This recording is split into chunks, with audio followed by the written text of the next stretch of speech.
মই কোনো দল সংগঠনৰ লগত নাই আৰু মই মৰিবলৈ ভয় নকৰা মানুহ। গতিকে যেতিয়াৰ পৰা এইখিনি কাম কৰিছোঁ তেতিয়া কোনোবাই কিবা আক্ৰমণ কৰে বুলি মই অকলে নিজে গাড়ীখন লৈ আহিছোঁ। মোৰ লগত মই মোৰ ড্ৰাইভাৰজনৰ জীৱনটো হেৰিত পেলোৱা নাই। মোক বডিগাৰ্ড নালাগে। এই যিখিনি মানুহ আছে এইখিনি মোৰ বডিগাৰ্ড।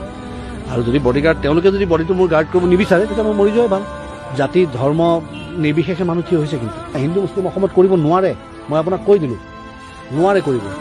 গতিকে আমাক দমন কৰিব নোৱাৰে, এইটো মিছা কথা।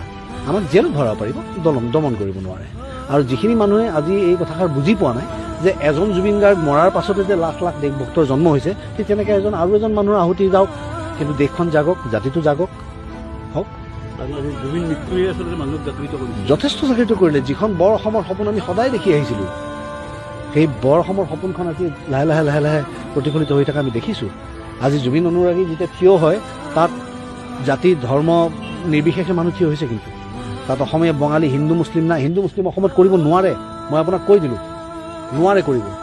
আমি যিটো সময়ৰ পৰা আমি ডাঙৰ হৈছোঁ নহয়, যেতিয়া টেকন'লজি নাছিলে তেতিয়া আমি বন্ধুত্বই কৰিছিলোঁ। তেতিয়া আমাৰ মোবাইল নাছিলে খেলিবলৈ, আমি বন্ধুৰ লগতে সময়। আৰু সেই বন্ধুকেইটাৰ ভিতৰত কোনকেইটা বন্ধু মুছলিম কোনকেইটা হিন্দু আমাৰ আজিলৈকে হিচাপ নাই। বহুত দেৰিকৈ আমি গম পাইছোঁ সি মুছলিম ল'ৰা বুলি। গতিকে এইখন শংকৰ আজানৰ দেশত হিন্দু মুছলিম নচলে।